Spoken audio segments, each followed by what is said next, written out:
have to admit that sometimes in Flanders things get kind of humid. But then again, we need this water to create our world famous beers. Not only do we have 5 Trappist breweries, on the other hand we have special beers with special tastes, special flavors. What do you say if I take you on a journey through the world of hops, of wheats, and then again of barleys? We're going from sauce to beers. Let's go.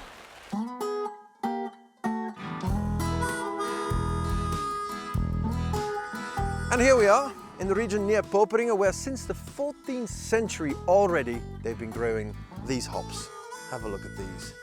I think these are ready to be harvested. Back in the heyday, in the 60s, you had a lot of hop growers here. Today we only count 17 anymore, but we're working on a revival.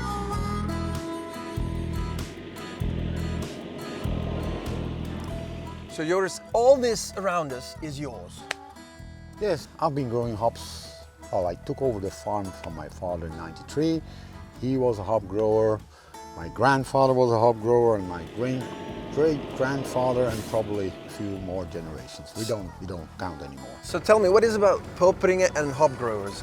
We have a very fertile sand loam soil, which contains let's say, a big buffer of water. Even in the very dry years we had a couple of years back, we still have a reasonable good crop. But there is also a historical reason. So this goes way back to the 14th century, 15th century, when the days of the cloth weaving was going on. Yeah. It was thus forbidden to do any more cloth weaving. So there was poverty going on. Yeah. And so then the Abbey of St. Omar's, they kind of were, you know, the boss over here, and they sent a couple monks to Bavaria, Germany. Yeah. Then they came back with a couple hop roots, and that's the historical reason why it's been around here. If you open them up, they're almost ready to be picked. You see that yellow powder? Yes. Which are the lupulin glands. Yeah. And these contain masses of all kinds of aromas for the bitterness, alpha acids, beta acids, whatever. So it keeps the beer fresh. Fresh. Yeah. Exactly. Oh, marvelous. You still have some on your nose. Oh, yeah. Okay, that's the idea. You have a unique story.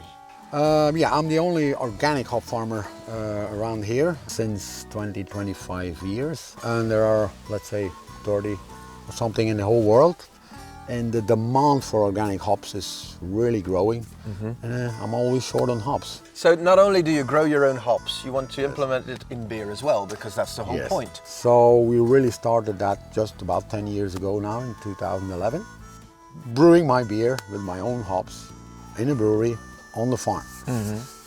Can we have a taste, maybe? Yeah, sure. That's what it's all about. That's what it's all about. Yeah. Here we go. Thing is, you guys, you offer these hops firstly to Belgian breweries. Why?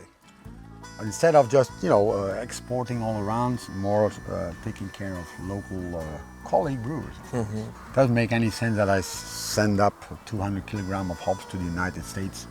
From farm to plate, or in this case, from farm to glass, of course. Cheers. Cheers. It'll still be my first kijkoppenbier. This is really refreshing. You find the hops in there, but they're not overdone. Exactly. Still a very drinkable beer. That's what we want. Making drinkable beers.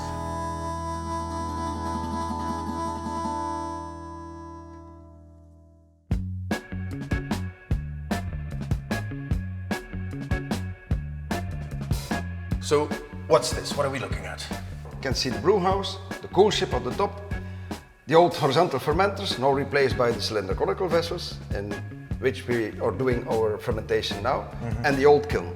Wow, that's amazing. Meet Rudy, he's brewmaster here in Rodenbach Brewery in Roeselare. I've met him for 5 minutes, and something tells me I'm going to be here for a long time. Let's go and visit Rodenbach.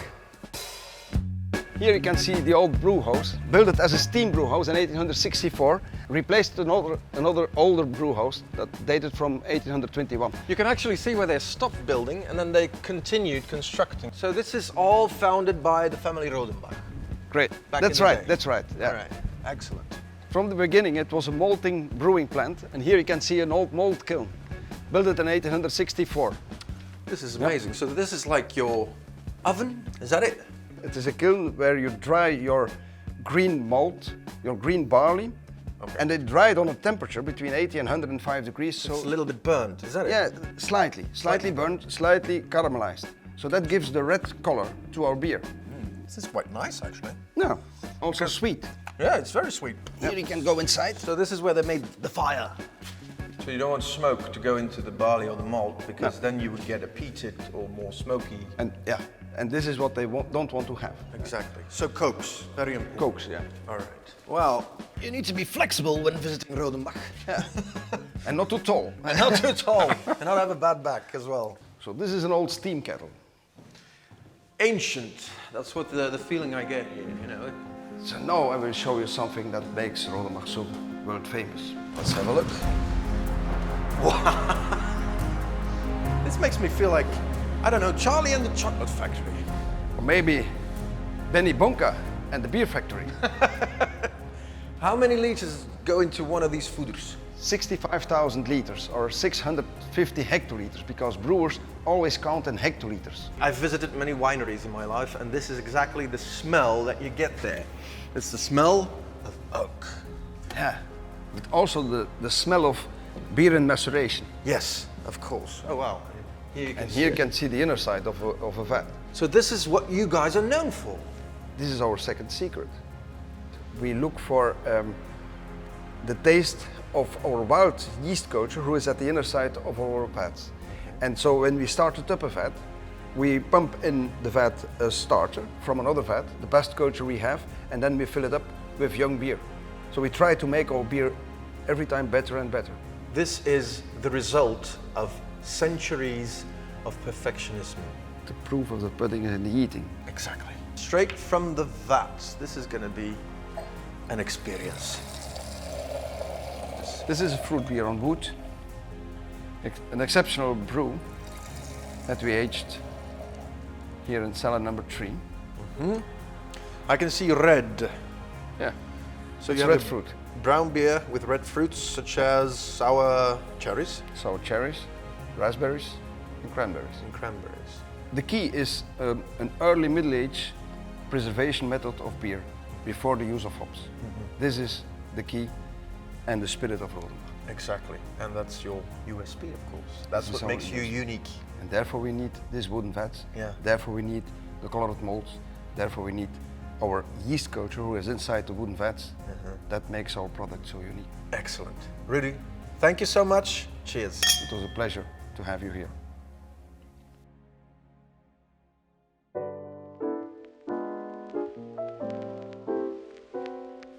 The old brewery De Hoorn, and next to that, the brewery Artois, owned by the family Artois and home to the legendary beer Stella Artois.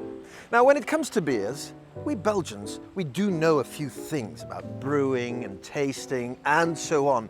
We have a richness that is unseen, a vastness of delicacies in the beer world that is, being frowned upon by the rest of the world. And I understand why. And that's why I've come to the city of Leuven today to find a chef who today is being very creative with beers in his kitchen.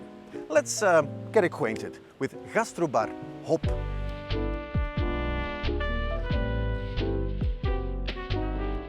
Bram, I know about beer restaurants. Usually they have a lot of beer in their meals, but you're a gastro pub. What exactly is the difference then? I think the main difference is we just like to serve a good quality food, really craft products, but not the high-end restaurant stuff. So to be more inventive with local and more lesser-known products. So what are you doing? Are you doing some sort of food pairing where you add a beer to a meal and make sure that the flavors blend in together? Is that it? Yeah, that's exactly what we're doing. So we not cook a lot with beer. It's not like we have to put beer inside the dish, but I think the gastronomic potential of beers is very wide. So I think you can pair every meal with a good beer. It's more complex than wine in that sense that it's you have the extra bitterness in beer, which Exactly. makes it a little bit complexer, but More defying. more interesting. Of course. If you have to talk about some beers that are suitable for the kitchen, which beers would come to mind for you?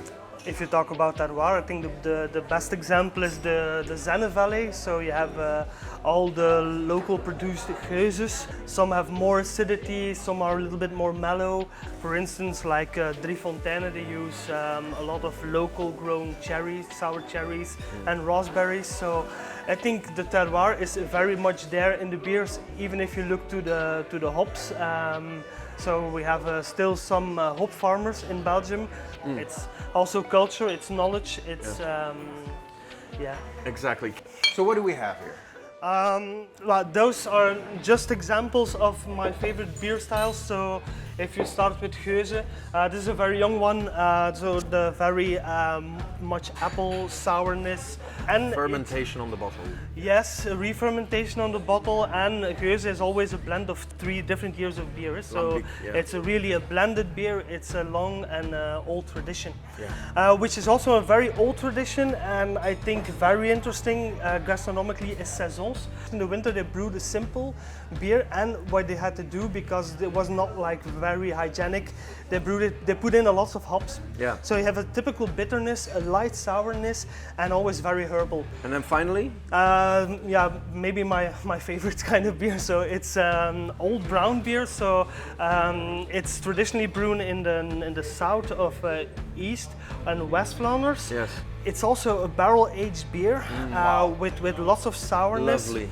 But it's it always has some body. It's some Rounded. yeah, brown. But it's not like a brown Trappist beer. It's sour. It's complex. It's barrel-aged.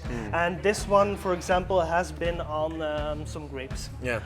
So there you have it. If you ask a Flemish person about their beers, you are guaranteed to have a night filled with nice explanations.